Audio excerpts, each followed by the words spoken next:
नमस्कार दोस्तों। आपका फिर से स्वागत है इस नए कोर्स में जिसका नाम है variables and operators in Python. तो इस कोर्स में हम चर्चा करेंगे वेरिएबल्स क्या होते हैं, ऑपरेटर्स क्या होते हैं। हम पाइथन में डिटेल में डिस्कस करेंगे एंड ऑल्सो हम प्रैक्टिकल के साथ साथ समझेंगे, क्योंकि Python is a programming language and किसी भी लैंग्वेज को समझने का सबसे अच्छा तरीका होता है doing lots and lots of practice, running the code, implementing the code. तो इस कोर्स में आप देखेंगे कि हम एक एक चीज को कोड के साथ समझेंगे, जिससे कि आपको एकदम क्लियर अंडरस्टैंडिंग होगी कि वेरिएबल्स क्या होते हैं, different different concepts around variable, operators क्या होते हैं in Python and different different concepts of operators हम उसको डिस्कस करेंगे। एंड इस कोर्स में जो हम आईडीई यूज करेंगे, आईडीई एक प्लेटफॉर्म जिस पे हम अपना प्रोग्राम्स रन कराएंगे, that will be Google Colab. तो गूगल कोलैब एक ऑनलाइन आईडीई है। इसका मतलब आपको पाइथन अपने लैपटॉप में इंस्टॉल करने की भी जरूरत नहीं है। आप कहीं पे भी आराम से गूगल कोलैब ऑनलाइन आप अपने पाइथन के प्रोग्राम्स को चला सकते हैं। तो उसका भी मैं थोड़ा सा आपको एक इंट्रो दे दूंगा कि कैसे आप उसमें काम शुरू कर सकते हैं। तो हम लोग गूगल कोलैब का यूज करेंगे। तो चलिए शुरू करते हैं, लेट्स गेट स्टार्टेड। तो जैसे कि आप मेरी स्क्रीन देख पा रहे हैं, so this is the interface और गूगल कोलैब। तो आप यहाँ तक कैसे पहुंचेंगे, आपको किसी भी वेब ब्राउजर में द यूआरएल इज collab.research.google.com। मैं इसको लिख भी देता हूँ सो दैट आपको परेशानी ना हो। collab.research.google.com। तो basically you have to visit this website. इस लिंक को जैसे ही आप विजिट करेंगे, आपको सिंपली करना क्या है, फाइल पे जाना है। Just go to the file and click on new notebook. जैसे आप इस पे क्लिक करेंगे, you will be presented with a new notebook. आप देख पाएंगे कि एक न्यू नोटबुक आपकी खुल गई होगी। उसका आप कुछ भी नाम दे सकते हैं एंड देन आप स्टार्ट कर सकते हैं। तो जो जो मैं अभी यहाँ पे हम डिस्कस करेंगे, आई वांट कि आप एक एक लाइन ऑफ कोड को गूगल कोलैब पे प्रैक्टिस करें इस कोर्स के साथ साथ। उससे क्या होगा कि डेफिनेटली आपको एक नए लेवल का कॉन्फिडेंस आएगा, क्योंकि जैसे मैथमेटिक्स है, मैथमेटिक्स को आप जितना सॉल्व करते हैं प्रॉब्लम्स को, उतना कॉन्फिडेंस आता है, कॉन्सेप्ट क्लियर होते हैं। सिमिलरली प्रोग्रामिंग में भी आप जितना कॉन्सेप्ट्स मेरे साथ आप प्रैक्टिस करोगे, उतना आपको कॉन्फिडेंस गेन होगा। तो बेसिकली जैसे आपको पता है कि इस कोर्स में हम मेनली डिस्कस करेंगे variables and operators in Python. तो हम मैं एक आपको आउटलाइन बता देता हूँ कि एग्जैक्टली हम क्या क्या कवर करेंगे वेरिएबल्स एंड ऑपरेटर्स के अंदर। तो सबसे पहले हम ये देखेंगे कि पाइथन में वेरिएबल डिक्लेयर कैसे करते हैं, वो हम सीखेंगे। उसके बाद हम देखेंगे कि एक्चुअली जब वेरिएबल को हम नेम करते हैं तो एक कुछ रूल्स हमको फॉलो करने होते हैं। So how to name a variable, what rules we should follow by naming a variable, वो सारी चीजें हम डिस्कस करेंगे। फिर हम असाइनमेंट ऑपरेटर के बारे में डिस्कस करेंगे, जो कि वेरी इंपॉर्टेंट है। फिर हम कुछ बेसिक ऑपरेटर्स देखेंगे जो पाइथन सपोर्ट करता है, क्या बेसिक ऑपरेटर्स हैं, कैसे हम उसको यूज करते हैं, वो सारी चर्चा हम करेंगे। एंड उसके बाद हम फाइनली मोर असाइनमेंट ऑपरेटर्स डिस्कस करेंगे। सम मोर असाइनमेंट ऑपरेटर्स को अलग अलग तरीके से हम कैसे यूज कर सकते हैं, हम डिस्कस करेंगे। तो इतनी सारी चीजें हम इस कोर्स में डिस्कस करेंगे। तो चलिए सबसे पहले हम लोग शुरू करते हैं डिक्लेयरिंग अ वेरिएबल। तो सबसे पहला क्वेश्चन तो ये है कि वेरिएबल का मतलब क्या होता है, तो उसको हम समझते हैं। So what is the meaning of a variable in Python. तो बेसिकली हमको ये पता है कि कंप्यूटर में जब भी आप कुछ भी डेटा स्टोर करते हो, तो वो डेटा आपका कहाँ पे स्टोर होता है, मेमोरी में स्टोर होता है। ये तो आपको पता ही है। हमको ये भी पता है कि जब मैं मेमोरी की बात करता हूँ, तो कंप्यूटर में दो टाइप की मेमोरी होती है। एक होती है आपकी प्राइमरी मेमोरी, एक होती है आपकी सेकेंडरी मेमोरी। ये भी हमको पता है। अच्छा, प्राइमरी मेमोरी क्या होती है, आपकी रैम आप लोग यूज करते हैं ना, RAM. Random access memory. So RAM is the primary memory, ये हमको पता है। और सेकेंडरी मेमोरी क्या होती है? Hard disk.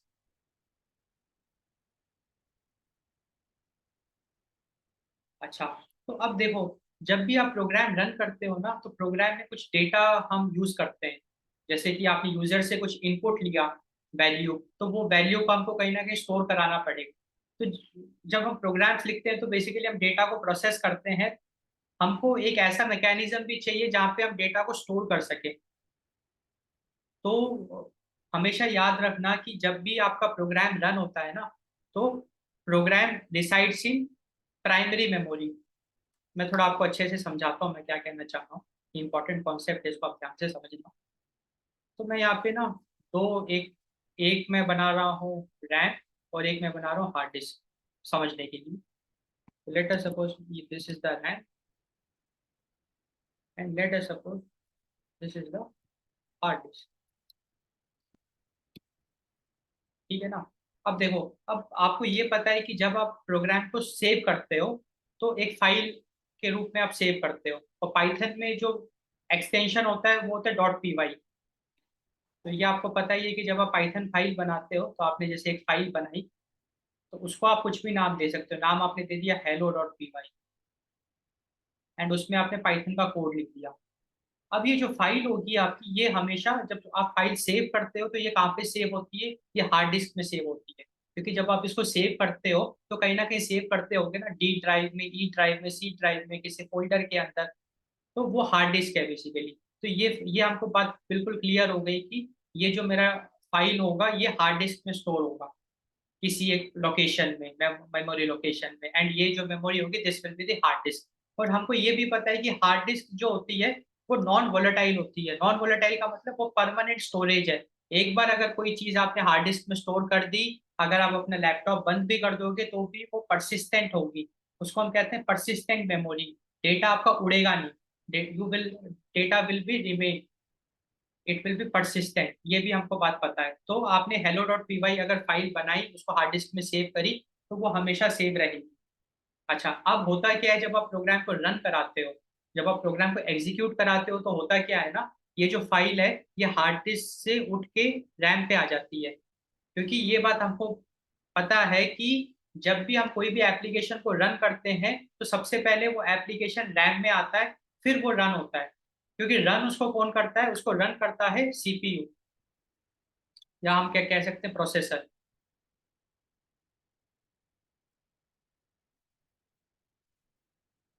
तो प्रोसेसर जो है वो डायरेक्टली कम्युनिकेट रैम के साथ करता है, ना कि हार्ड डिस्क के साथ करता है।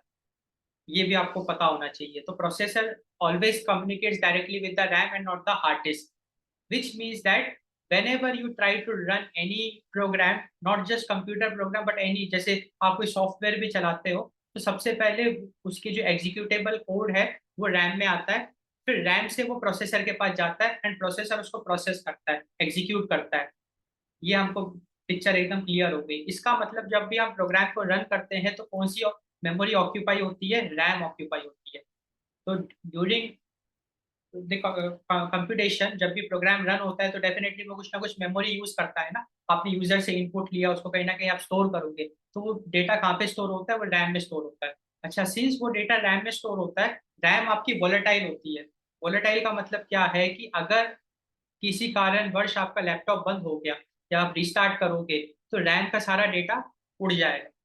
इसका मतलब लेटर सपोज आपने कोई एक ऐसा एप्लीकेशन बनाया जिसमें आपने यूजर से काफी डेटा एंट्री कराई, और अगर आपने उसको कहीं फाइल में स्टोर नहीं किया, तो जैसे ही आप प्रोग्राम को रिस्टार्ट करोगे या अपने सिस्टम को रिस्टार्ट करोगे, तो वो सारा का सारा डेटा उड़ जाएगा, क्योंकि आपने डेटा को परमानेंटली स्टोर नहीं किया। इसीलिए हम लोग क्या करते हैं सॉफ्टवेयर डेवलपमेंट में, डेटाबेस का यूज करते हैं। ये तो आपको पता ही है।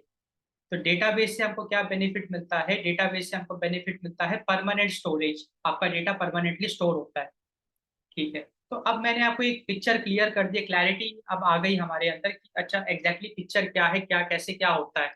अब इससे हमको बहुत आसानी होगी वेरिएबल को समझने में। अब हम फटाफट से वेरिएबल को समझते हैं। तो देखो, हमने जैसे कहा कि हमको प्रोग्राम में डेटा यूज करना है, प्रोग्राम में डेटा को स्टोर करना है। तो अब हमको ये बात तो समझ में आ गई कि जो डेटा मेरा स्टोर होगा वो रैम में स्टोर होगा। तो रैम को अगर मैं थोड़ा आपको अच्छे से एक्सप्लेन करूँ तो यहाँ पे आप देखिए। तो रैम में क्या होता है, रैम में मेमोरी ब्लॉक्स होते हैं।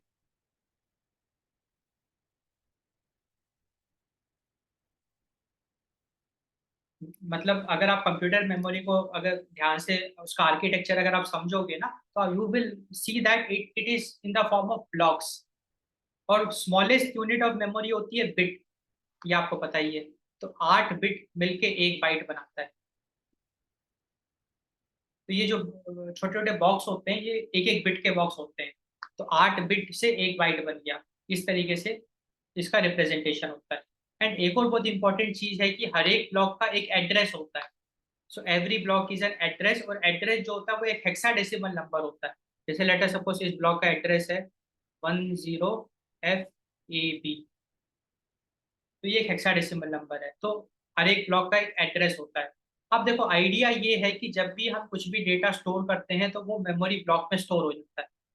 जैसे मैंने 10 स्टोर किया तो 10 मेमोरी ब्लॉक में स्टोर हो गया। अब अगर मुझे 10 को एक्सेस करना है तो मुझे उसका एड्रेस यूज करना पड़ेगा।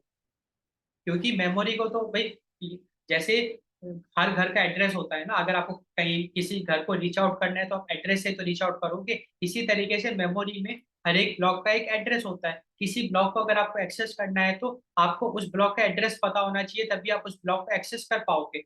ये बात हमको बिल्कुल क्लियर है। अब प्रॉब्लम क्या है कि एड्रेस को याद रखना बहुत मुश्किल है। भाई आप खुद इमेजिन करो कि कितने सारे ब्लॉक्स हैं, हर एक ब्लॉक का हेक्साडेसिमल नंबर, इतना बड़ा सारा अजीब सा नंबर, उसको हम कैसे याद करेंगे? बिल्कुल हम याद नहीं कर सकते हैं। तो उसके लिए एक कॉन्सेप्ट का आविष्कार हुआ, जिसमें हमने क्या किया, इस मेमोरी एड्रेस को हमने एक दूसरा नाम दे दिया। उसको हम कहते हैं variable. So variable is a alias, alias मतलब a different name for a memory location. तो ये बात अब हमको समझ में आ गई कि जब भी हम वेरिएबल डिक्लेयर करते हैं तो हम बेसिकली क्या करते हैं, मेमोरी ब्लॉक को हम एक नया नाम देते हैं, एक दूसरा नाम देते हैं। अब इसको थोड़ा और मैं अच्छे से समझाता हूँ एग्जांपल के साथ। तो अब जैसे कि आप यहाँ पे देख पा रहे हैं, हमने एक वेरिएबल डिक्लेयर किया है user age is equal to 100, 0। User age is equal to 0, इसका क्या मतलब है इसको समझते हैं, ठीक है। लॉजिकली इसका क्या मतलब है।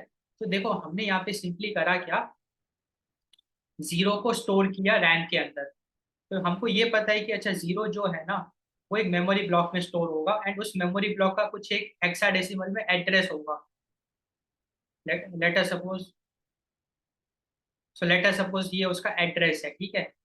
ये हमको कुछ कुछ बात समझ में आ रही है।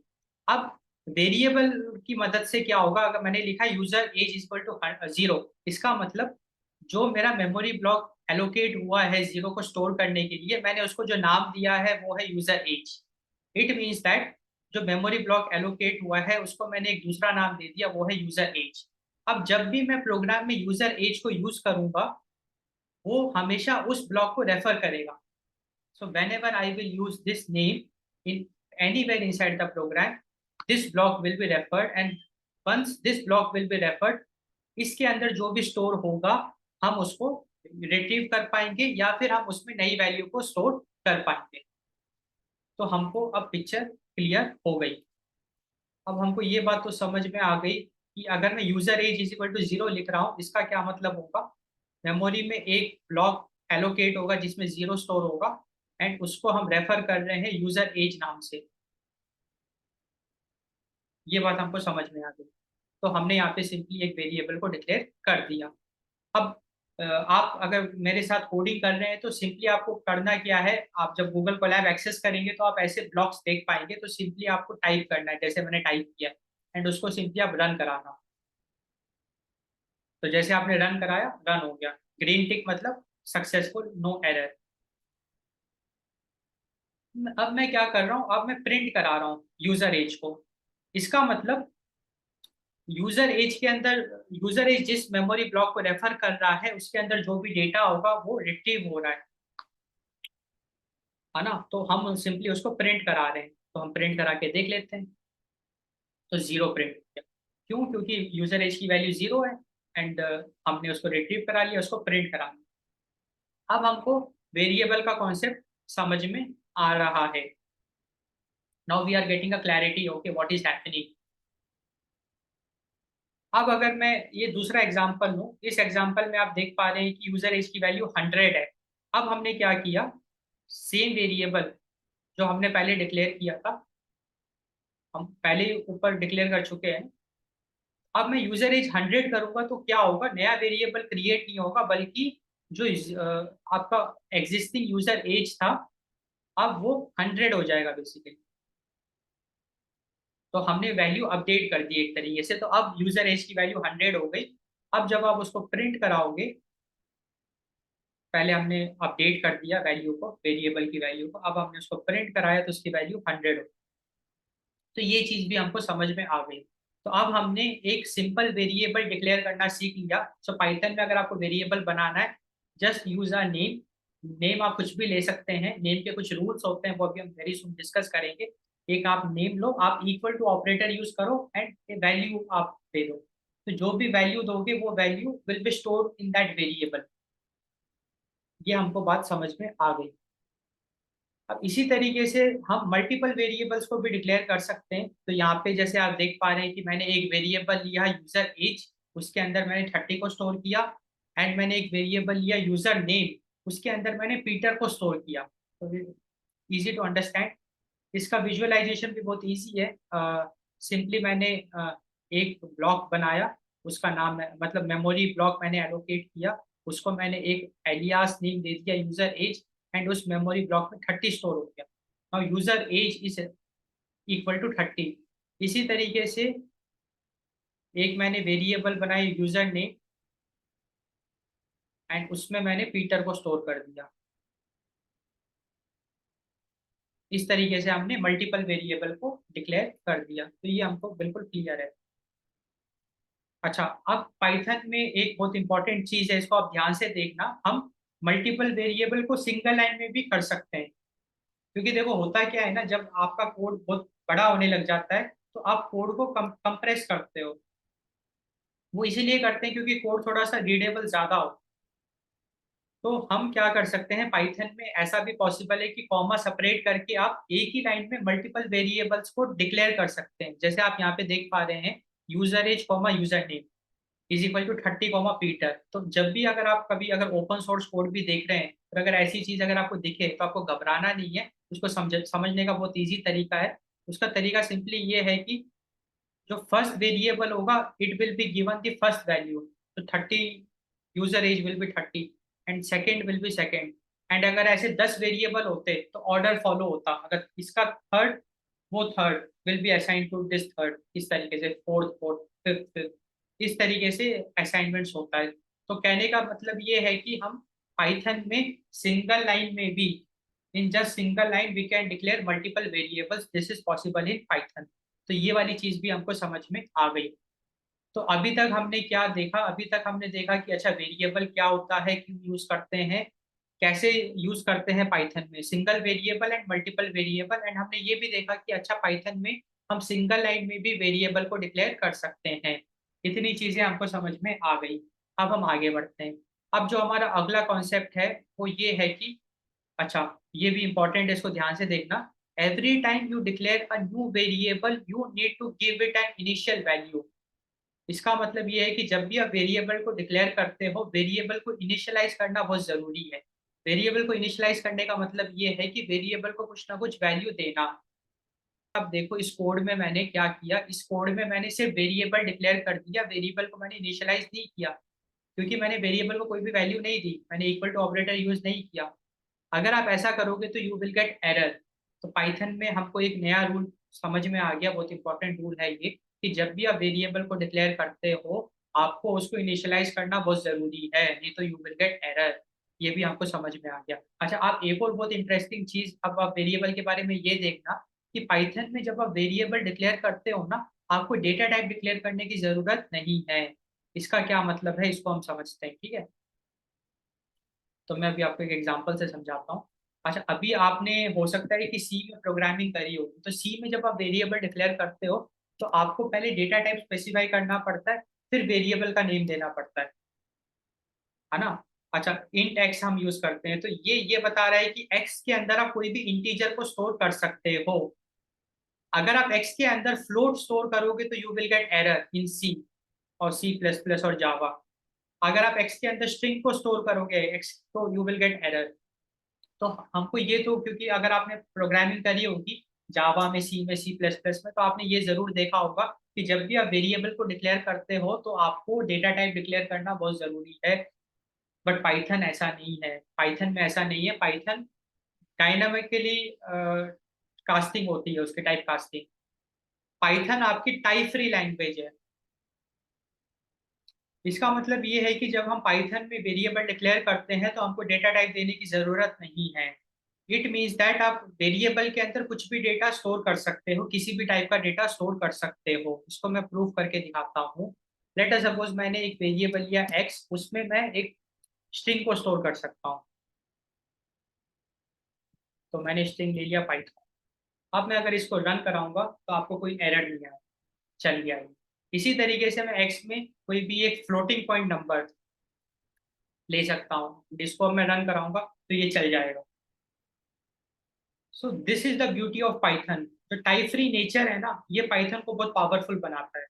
तो हमको एक नई चीज बहुत अच्छे से समझ में आ गई कि अगर मैं पाइथन की बात करूं तो जब आप वेरिएबल को डिक्लेयर करते हो तो डेटा टाइप देने की जरूरत नहीं है। और किसी भी वेरिएबल में आप किसी भी टाइप का डेटा स्टोर कर सकते हो। You can store integer, float, string, character, whatever you want to store, you can store it. And this makes Python powerful. Where it makes powerful, it makes powerful in big data. अगर हम big data की बात करें तो big data is highly unstructured. उसमें सारे type के data होते हैं, जरूरी नहीं कि सिर्फ इंट ही होगा।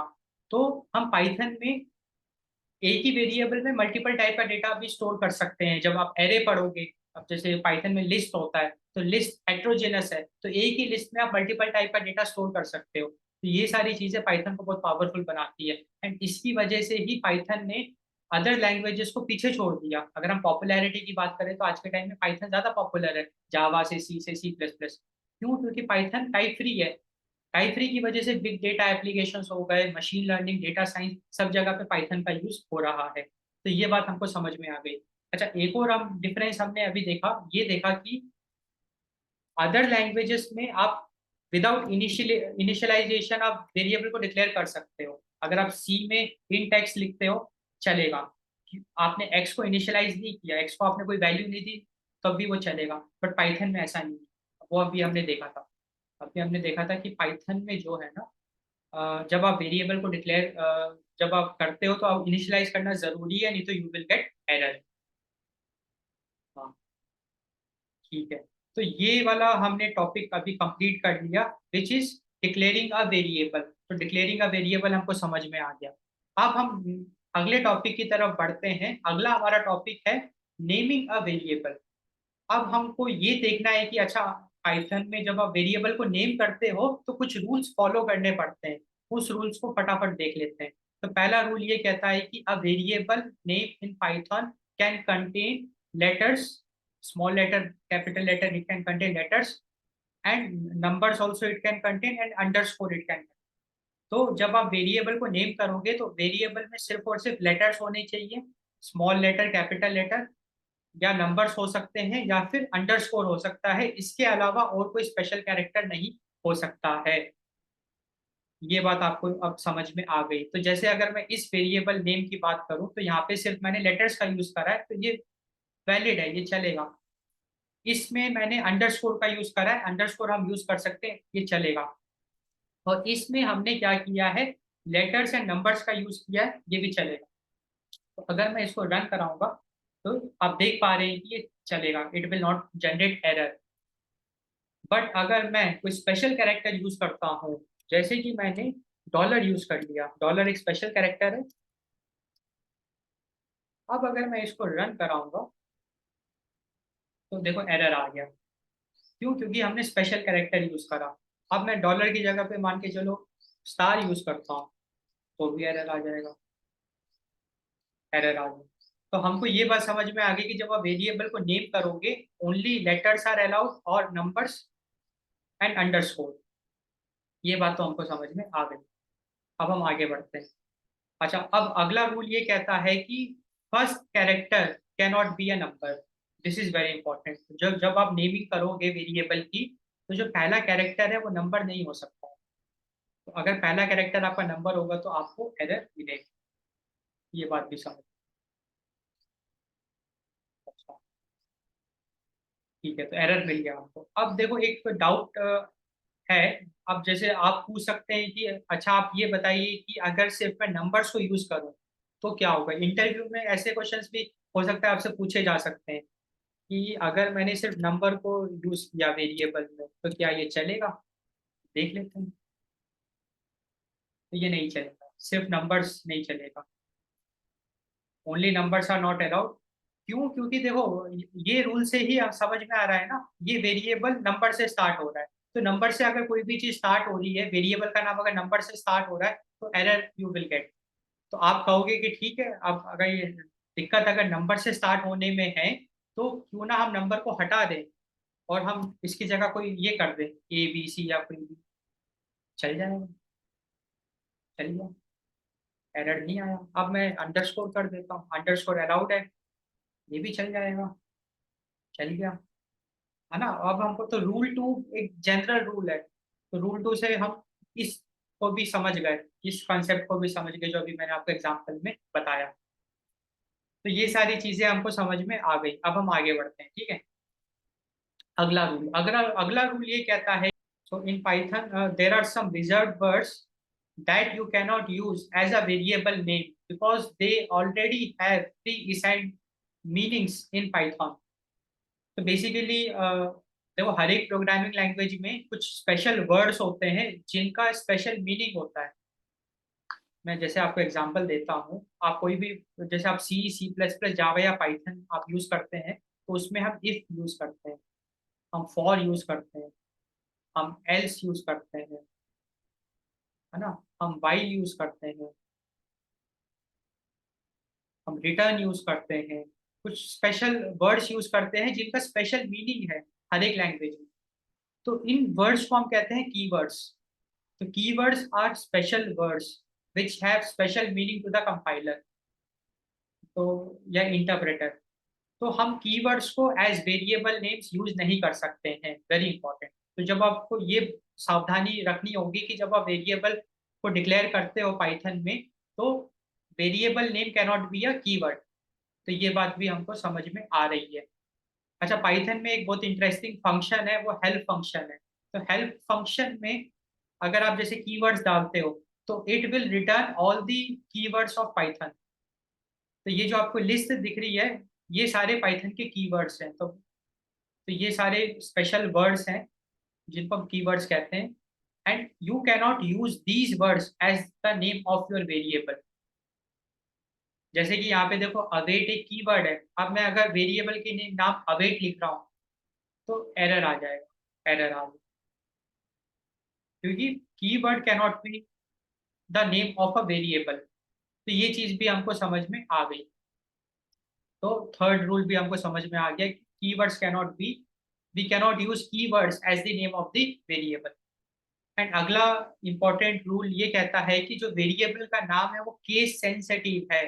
केस सेंसिटिव का मतलब ये होता है कि small letters and capital letters are treated differently. तो एग्जाम्पल से आपको समझ में आ जाएगा। यहाँ पे आप देख पा रहे हैं, यहाँ पे दो हमारे पास वो हैं, वेरिएबल्स हैं। एक है यूजर नेम, एक है यूजर नेम, मतलब दोनों यूजर नेम है, दोनों का मतलब सेम है, बट एक में स्मॉल एन यूज हुआ है, एक में कैपिटल एन यूज हुआ। सिंस दोनों में since Python is case sensitive both will be treated differently. ये बात हमको समझ में आ गई। तो जब आप वेरिएबल नेम डिक्लेयर करते हो तो लेटर सपोज आप एक वेरिएबल यूज करते हो बैट, तो अगर आप ऐसे लिख रहे हो और ऐसे लिख रहे हो तो दोनों डिफरेंट होंगे पाइथन। तो this is different and this is different. तो small and capital are treated differently in Python programming language. अब अगर हम इसको रन कराएंगे तो पहले हमको 1 मिलेगा, फिर 2 मिलेगा। तो 1 मिला, 2 मिला। तो हमको ये भी समझ में आ गया कि वेरिएबल आर केस सेंसिटिव। तो ये चीज भी क्लियर है। हाँ। अब हम अगला देखते हैं। जब हम वेरिएबल डिक्लेयर करते हैं तो आपको आप एक कन्वेंशन फॉलो कर सकते हो। तो जनरली जितने भी अच्छे डेवलपर्स होते हैं, कोडर्स होते हैं, वो स्टैंडर्ड कन्वेंशंस को फॉलो करते हैं। क्योंकि लेट अस सपोज आप ओपन सोर्स कंट्रीब्यूशन करने का सोच रहे हो या किसी कंपनी में भी अगर आप वर्क करोगे, तो definitely it is required from you that you follow the standard conventions. तो अगर हम पाइथन में नेमिंग कन्वेंशन की बात करें, वेरिएबल को नेम करने की बात करें, तो दो कन्वेंशंस मार्केट में फॉलो होते हैं। तो पहला है कैमल केस। तो कैमल केस का क्या मतलब होता है? कैमल केस का मतलब ये होता है कि वर्ड के हिसाब से होता है। तो जो पहला वर्ड होता है उसमें सब स्मॉल होंगे, सेकेंड वर्ड का फर्स्ट लेटर कैपिटल होगा, फिर थर्ड वर्ड का फर्स्ट लेटर कैपिटल होगा। तो कैमल केस में क्या होता है कि फर्स्ट वर्ड को छोड़ के बाकी जितने भी वर्ड्स होंगे उसका फर्स्ट लेटर आपका कैपिटल होगा। जैसे आप एग्जांपल में देखो, जैसे ये एक पूरा का पूरा एक आपका वो है, वेरिएबल है, ठीक है। अब यहाँ पे दिस एक वर्ड है, तो फर्स्ट वर्ड में सब स्मॉल होंगे। इज एक वर्ड है, उसका फर्स्ट लेटर हमने कैपिटल कर दिया, इज का, जैसे आप यहाँ देख पा रहे हैं, इज का हमने फिर आ का ए का कैपिटल कर दिया। फिर वेरिएबल एक वर्ड है तो वी कैपिटल कर दिया। फिर नेम एक वर्ड है, उसका एन कैपिटल कर दिया। इसको कहते हैं कैमल केस। तो फर्स्ट वर्ड को छोड़ के जितने भी वर्ड्स हैं उसका फर्स्ट लेटर हम कैपिटल में कर देते हैं। इसी तरीके से हेलो वर्ड है, तो डब्ल्यू को हमने कैपिटल में कर दिया क्योंकि सेकंड वर्ड का फर्स्ट लेटर हमने कैपिटल। तो इसको कहते हैं कैमल केस कन्वेंशन। तो दूसरा होता है अंडरस्कोर।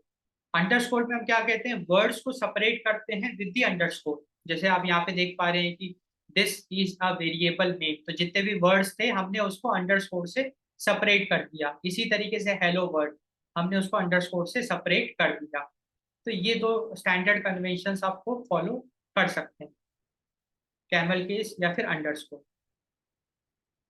Okay nice. तो हमने नेमिंग कन्वेंशन भी सीख लिया, हमने रूल्स सीख लिए कि अच्छा जब हम नेम करते हैं तो कैसे करते हैं। फटाफट से रिवाइज करते हैं फिर आगे बढ़ते हैं। तो हमने ये देखा कि जब आप पाइथन में किसी भी वेरिएबल को नेम करते हो तो variable can contain any letter, whether small letter capital letter. It can contain numbers and it can contain underscore. It cannot contain special letters like dollar, star, percentage, वो सब नहीं, कॉमा, सेमीकॉलन, फुल स्टॉप, वो सब नहीं कर सकते। फिर हमने अगला रूल ये देखा कि first character can not be a number, very important, पहला कैरेक्टर नंबर नहीं हो सकता है। फिर हमने देखा कि keywords, keywords are special words, तो keywords can not be the name of the variable. तो कीवर्ड्स को आप as a variable name treat नहीं कर सकते हैं, यू विल गेट एरर। फिर हमने देखा कि वेरिएबल नेम केस सेंसिटिव होते हैं, तो small letters, small and capital are treated differently in Python. फिर हमने देखा कुछ पॉपुलर कन्वेंशन है, एक है आपका कैमल केस नोटेशन, एक है आपका अंडरस्कोर नोटेशन। तो कैमल केस में हमने देखा कि फर्स्ट वर्ड को छोड़ के जितने भी वर्ड्स हैं उसका फर्स्ट लेटर आपका कैपिटल हो सकता है। और अंडरस्कोर में देखा कि जितने भी वर्ड्स हैं हम उसको हम अंडरस्कोर से सेपरेट कर सकते हैं। तो this was all about naming rules. तो हमने वेरिएबल को डिक्लेयर करना सीखा, हमने वेरिएबल को नेम करना सीखा। अब जो अगला कॉन्सेप्ट है वो है असाइनमेंट ऑपरेटर। अब हम ऑपरेटर की तरफ बढ़ चुके हैं, तो अब हम सबसे पहले असाइनमेंट ऑपरेटर को सीखेंगे। तो in programming the equal to sign is known as an assignment operator. It means that we are assigning the value on the right side of the equal to sign to the variable on the left। तो इसको ये समझना बहुत easy है, आपको hopefully समझ में आ भी गया होगा। तो जैसे ये हमने इक्वल टू यूज किया है, इसको हम कहते हैं असाइनमेंट ऑपरेटर। तो असाइनमेंट बेसिकली करता क्या है, लेफ्ट हैंड साइड में जो भी वैल्यू होती है उसको स्टोर कर देता है, उसको असाइन कर देता है बेसिकली। तो अब हम ये कहेंगे, इसको देखिए कि अच्छा यूजर एज एक वेरिएबल है जो कि जीरो को स्टोर कर रहा है। तो वेरिएबल हमेशा कोई ना कोई वैल्यू को स्टोर करता है एंड वेरिएबल की वैल्यू को हम चेंज कर सकते हैं, इसलिए उसका नाम पड़ा वेरिएबल। वेरिएबल का मतलब है कि वो चेंज हो सकता है, तो आगे चल के हम वेरिएबल की वैल्यूज को चेंज कर सकते हैं। तो वेरिएबल वैल्यू को स्टोर करता है। हम स्टोर कैसे करते हैं, यूजिंग दी असाइनमेंट ऑपरेटर, जैसे हमने इस एग्जांपल में देखा। तो जब आप इसको चलाओगे तो ये चलेगा क्योंकि सिंटैक्स हम फॉलो कर रहे हैं, तो कोई एरर नहीं आएगा। अब इसी तरीके से एक और इसमें है, ये इंपॉर्टेंट, इसको ध्यान से देखना आप। इसमें आप देख पा रहे हैं कि the statement x is equal to y and y is equal to x have very different meanings in programming. इसको एग्जाम्पल से समझेंगे। तो मैं बेसिकली कहना क्या चाह रहा हूँ, मैं ये कहना चाह रहा हूँ कि x is equal to y and y is equal to x। देखो मैथमेटिक्स में तो ये सेम है, मैथमेटिक्स में तो ये सेम है, बट प्रोग्रामिंग में ये डिफरेंट है। क्यों डिफरेंट है इसको समझते हैं, ठीक है ना। तो देखो यहाँ पे मैंने एक छोटा सा कोड लिखा है, इस कोड में हो क्या रहा है इसको फटाफट से हम समझ लेते हैं। तो यहाँ पे आप देख पा रहे हो कि 5 is getting assign to x. X में हम 5 को स्टोर कर रहे हैं, वाई में हम 10 को स्टोर कर रहे हैं, फिर हम x is equal to y कर रहे हैं। इसको अगर मैं ब्लॉक डायग्राम से आपको समझाऊं, तो देखो बेसिकली दो मेमोरी ब्लॉक आपकी एलोकेट हुई है, एक में 5 है, एक में 10 है। एक को आप एक्स से रेफर कर रहे हो, एक को आप वाई से रेफर कर रहे हो। अच्छा, अब मैंने x is equal to y किया, तो x is equal to y का मतलब है कि एक्स वहां पे पॉइंट करेगा जहां पे वाई पॉइंट कर रहा है। X is equal to y, it means जिस मेमोरी ब्लॉक को वाई रेफर कर रहा है, एक्स भी अब उस मेमोरी ब्लॉक को रेफर करे। इसका मतलब ये है कि अब एक्स जो है एक ऐसे मेमोरी ब्लॉक को रेफर करेगा जिसको वाई रेफर कर रहा है, तो एक्स अब इसको रेफर करे। तो x is equal to y आपको समझ में आ गया। X is equal to y का मतलब ये है कि वाई जिस मेमोरी ब्लॉक को रेफर कर रहा है, एक्स भी अब उसी मेमोरी ब्लॉक को रेफर करेगा। अब जब हम इस प्रोग्राम को रन कराएंगे तो देख के बिल्कुल समझ में आ रहा है कि एक्स और वाई दोनों की वैल्यू 10 होनी चाहिए, एंड वही होगी। Let us see, x is equal to 10, y is equal to 10, because अब एक्स भी 10 को रेफर कर रहा है, वाई भी 10 को रेफर कर रहा है। तो ये चीज हमको समझ में आ गई लॉजिकली। अब हम क्या कर रहे हैं, अगले एग्जाम्पल को देखते हैं, तो पिक्चर आपको क्लियर हो जाएगी। तो अगले एग्जाम्पल में हमने क्या किया, एक्स में 5 स्टोर किया, वाई में 10 स्टोर किया। तो बेसिकली इसको आप ऐसे समझो, दो मेमोरी ब्लॉक आपके एलोकेट होंगे, एक में 5 स्टोर होगा, एक में 10 स्टोर होगा। अब एक्स में हम 5 स्टोर कर रहे हैं, तो x is referring to 5 and y is referring to a memory block which is storing 10। इस तरीके से होता है। अब y is equal to x, y is equal to x का मतलब क्या है, x जिस मेमोरी ब्लॉक को रेफर कर रहा है, y भी उसी मेमोरी ब्लॉक को रेफर करेगा। अच्छा, तो अब y जो है एक ऐसे मेमोरी ब्लॉक को रेफर करेगा जिसको x रेफर कर रहा है, तो y अब इसको रेफर करेगा। इसका मतलब अगर मैं दोनों को प्रिंट कराऊंगा तो मेरे को आंसर मिलेगा 5, दोनों 5 प्रिंट करेंगे, है ना। तो अब हमने ये देखा कि ऊपर मेरे को आंसर 10 मिल रहा था दोनों में, तो अगर मैं x is equal to y करता हूँ तो आई विल गेट 10, बट मैं y is equal to x करता हूँ तो I will get 5। That's why we can say that x is equal to y is not equal to y is equal to x, because एक तरफ हमको 10 मिल रहा है, एक तरफ 5 मिल रहा है, दोनों में सेम आंसर नहीं मिल रहा है, इसीलिए दोनों सेम नहीं है। तो हमने एक बहुत इंटरेस्टिंग चीज अभी समझी कि पाइथन में एक प्रॉपर्टी है, x is equal to y and y is equal to x are not equal. ठीक है, तो ये भी हमको समझ में आ गया। अब हम आगे बढ़, अच्छा, तो अब हमने असाइनमेंट ऑपरेटर को कंप्लीट कर लिया। तो असाइनमेंट ऑपरेटर हमने समझ लिया, तो इसमें हमने पहले तो देखा कि असाइनमेंट ऑपरेटर होता क्या है। इक्वल टू वो बेसिकली करता क्या है, राइट हैंड साइड में जो भी वैल्यू होती है उसको असाइन कर देता है लेफ्ट हैंड साइड में। और हमने देखा कि x is equal to y and y is equal to x are not equal, तो ये चीज भी हमारी कंप्लीट हो गई। अब हम जो अगला टॉपिक पढ़ेंगे वो है बेसिक ऑपरेटर्स। तो पाइथन में कुछ बेसिक ऑपरेटर्स होते हैं। तो अब आपके दिमाग में ये थॉट आ रहा होगा कि अच्छा ये ऑपरेटर होता क्या है, व्हाट इज एन ऑपरेटर।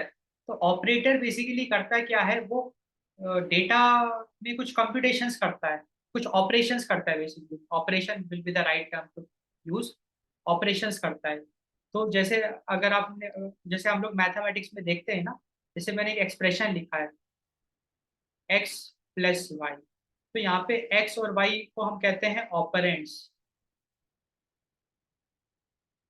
और प्लस को हम कहते हैं ऑपरेटर। एक्स और वाई आपका ऑपरेंड्स है और प्लस आपका ऑपरेटर।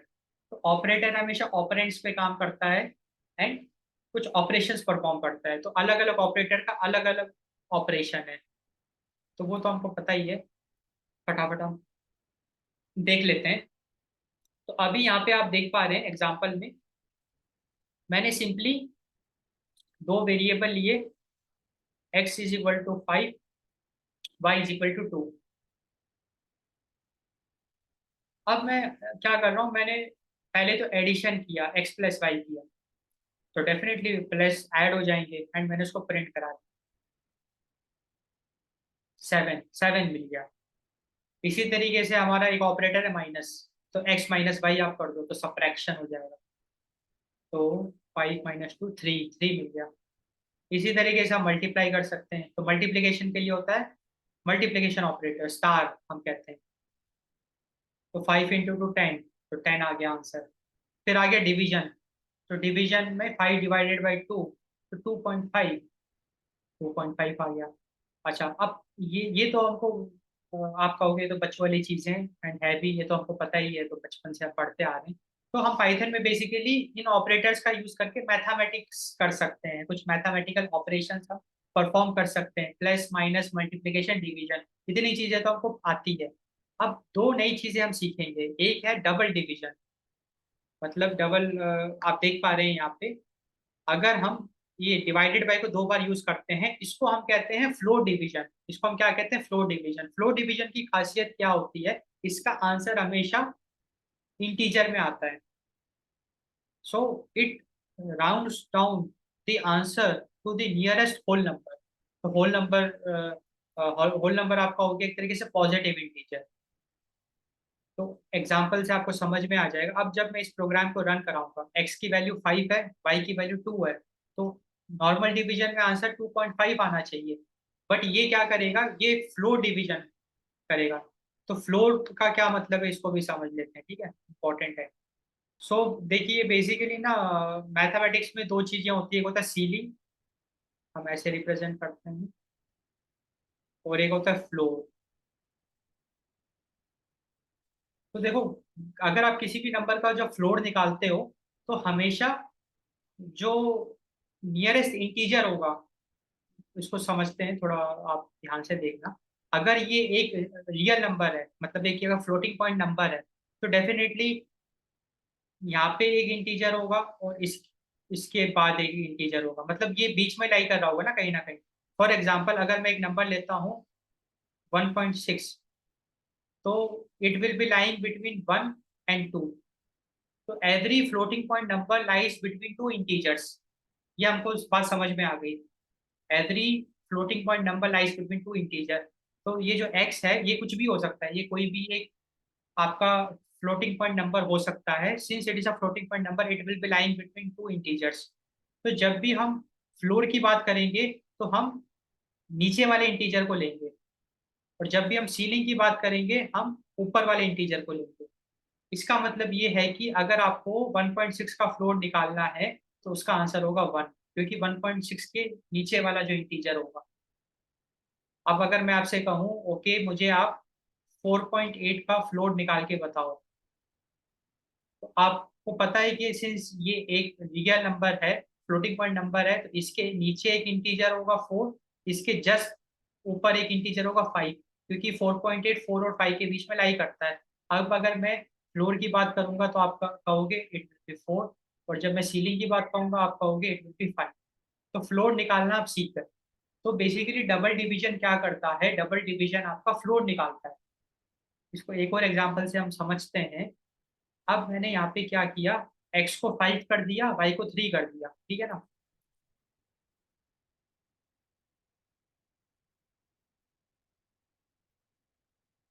अब मैं अगर नॉर्मल डिवीजन करता हूँ 5 ÷ 3, तो मुझे 1.66 मिलेगा। अब मुझे ये पता है कि 1.66 जो है 1 और 2 के बीच में लाई करेगा, और अगर मैं इस नंबर का फ्लोर निकालूंगा तो वो 1 आना चाहिए,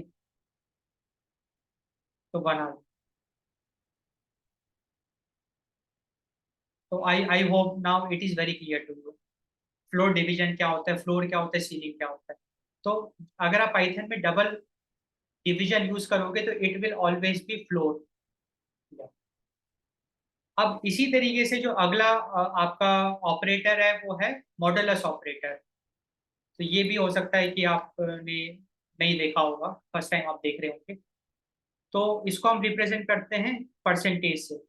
तो ज्यादातर जो न्यूबीज होते हैं, जो नए नए डेवलपमेंट में एंटर करते हैं, वो जब ऐसी चीजें देखते हैं ना, तो वो परसेंटेज निकालना शुरू कर देते हैं। उनको ऐसा लगता होगा कि एक्स और वाई का परसेंटेज।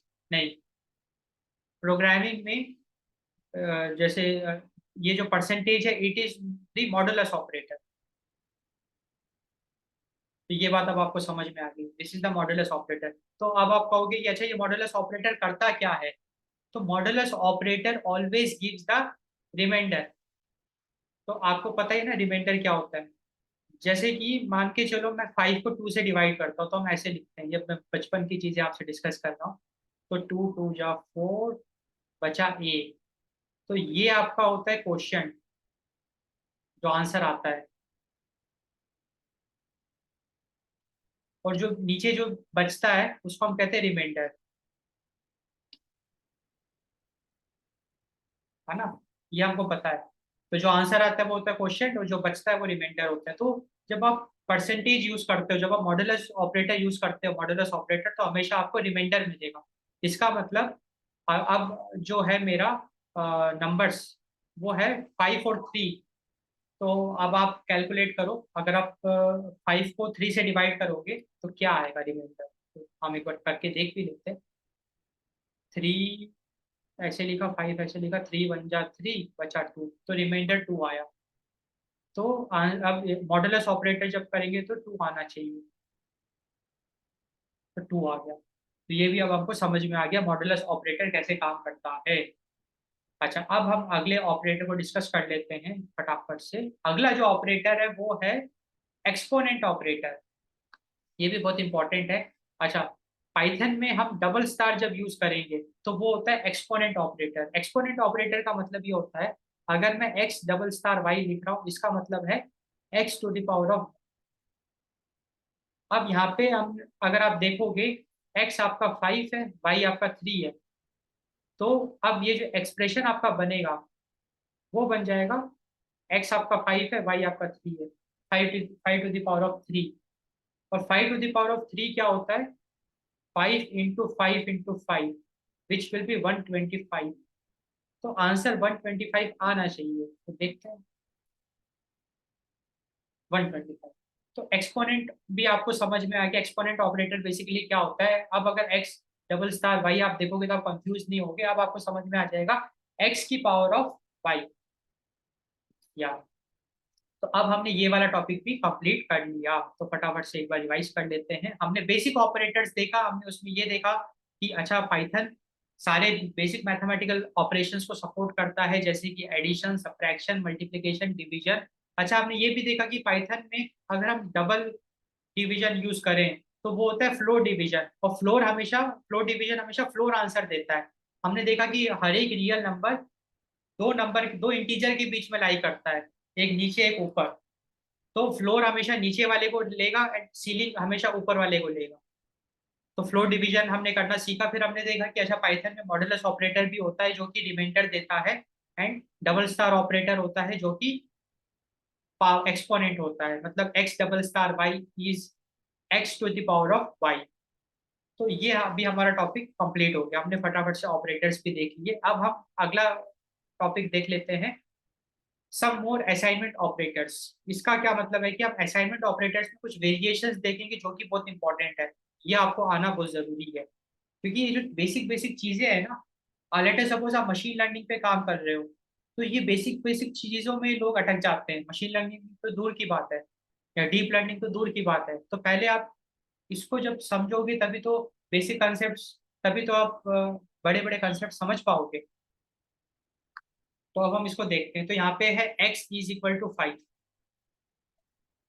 तो हमने बेसिकली x में 5 को स्टोर किया, ठीक है।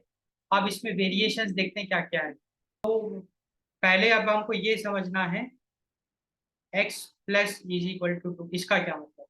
तो देखो, आप प्रोग्राम में आप जरूर ऐसी चीजें देखोगे। तो जब भी ऐसा आप देखोगे ना, x + आपको कंफ्यूज नहीं होना है। So it is basically x = x + 2।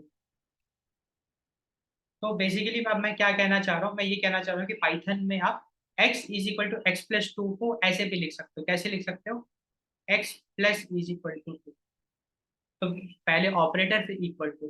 तो अगर ऐसा, अगर आप अभी कभी कभी भी पैटर्न देखोगे जहाँ ऑपरेटर पहले आ रहा है फिर इक्वल टू आ रहा है, तो आप सिंपली उसको एक्सपैंड कर दो। कैसे एक्सपैंड करते हैं, x is equal to x plus to.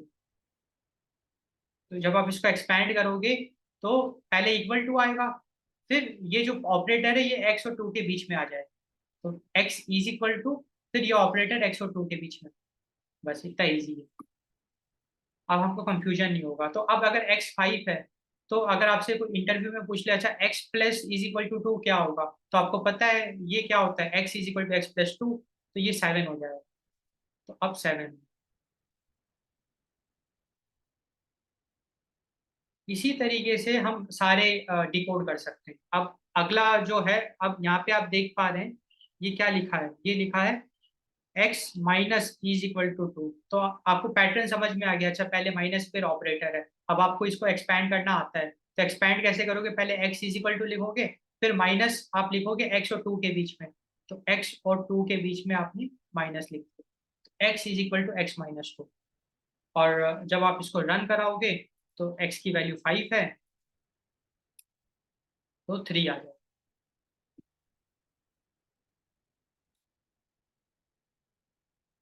इसी तरीके से आप सारे सिनेरियोस देख सकते हैं। तो जैसे अगला जो है वो है x star is equal to two. तो यहाँ पे भी एक पैटर्न फॉलो कर रहा है। अब हमको इसको एक्सपैंड करना आता है, x is equal to x और 2 के बीच में स्टार, तो 5 इंटू टू 10, तो 10 आ जाएगा। इसी तरीके से इसको अगर आप देखोगे एक्स, तो इसको कैसे एक्सपैंड करोगे आप, x is equal to x और 2 के बीच में डिवीजन, तो ये हमको समझ में आ गया। इसी तरीके से सारे ऑपरेटर्स हैं आपके, फटाफट से हम एक बार देख लेते हैं। अच्छा, इसको अगर मैं कहूँ एक्सपैंड करने को, x double equal to two, तो एक्स इक्वल टू एक्स और 2 के बीच में डबल डिवीजन, फ्लोर डिवीजन जिसको कहते हैं, एक्स मॉडुलस। तो पैटर्न क्या है, ऑपरेटर के बाद इक्वल टू, तो x is equal to x और 2 के बीच में ऑपरेटर मॉडुलस। फिर ये है आपका x double star is equal to two. तो कैसे इसको एक्सपैंड करेंगे, x is equal to x और 2 के बीच में डबल स्टार। एंड अब वैल्यू तो निकाल ही लोगे, x अगर 5 है, अगर 5 है तो ये हो जाएगा 5 की पावर ऑफ 2। तो 5 की पावर ऑफ 2 क्या होता है, 5 इंटू 5 25। अब अगर यहाँ पे x 5 है, तो 5 मॉडुलस 2, तो 1, क्योंकि जब 5 को 2 से डिवाइड करोगे तो रिमाइंडर 1 बचेगा। अब 5 डबल 2 करोगे तो 2.5 नॉर्मल डिवीजन से आएगा, उसका फ्लोर क्या होगा 2.5 पर 2, तो इसका आंसर 2 आएगा। तो ये सब चीजें हमको समझ में आ गई, ठीक है। तो अब हमने ये वाला टॉपिक भी कंप्लीट कर लिया। तो बेसिकली हमने ये देखा कि पाइथन में अगर आप कभी भी ऐसा देखो जहाँ पे x, उसके बाद वेरिएबल, उसके बाद अगर कोई भी मैथमेटिकल ऑपरेटर, उसके बाद equal to operator and some value, अगर ऐसा पैटर्न अगर है, तो उसको एक्सपैंड करने का तरीका क्या होता है, वेरिएबल इज इक्वल टू बीच में ऑपरेटर आ जाएगा, फिर दो ऑपरेंड्स आ जाएंगे आपके, जैसे अभी हमने काफी सारी प्रैक्टिस करी। तो ये सब भी हमने कवर कर लिया। तो बेसिकली हमने सक्सेसफुली हमारा कोर्स ये वाला कंप्लीट कर लिया है, कॉन्ग्रेचुलेशंस। तो ओके, सो आई होप आपको चीज़ें समझ में आई। सो आप प्लीज़ मेरे चैनल को सब्सक्राइब करिए, आपको ऐसे ही काफ़ी इंटरेस्टिंग कोर्सेस मिलेंगे, वो भी हिंदी लैंग्वेज में, ताकि आपको समझने में आसानी होगी। एंड डेफिनेटली हम छोटी से छोटी चीज़ को भी बहुत अच्छे से समझेंगे, सो दैट देखो, हर एक बड़े कंसेप्ट को समझने के लिए बेसिक कंसेप्ट को समझना बहुत ज़रूरी है, तो हम उसी पे ज़्यादा फोकस करेंगे। So subscribe to my channel, like this video, comment on this, अपने सजेशंस आप दीजिए, अपने फीडबैक्स आप दीजिए। इस वीडियो को, इस कोर्स को ज़्यादा से ज़्यादा लोगों तक शेयर करिए, ताकि सबको एक अच्छी चीज़ पहुंच सके सबके पास। So thanks for watching. Thanks for your time.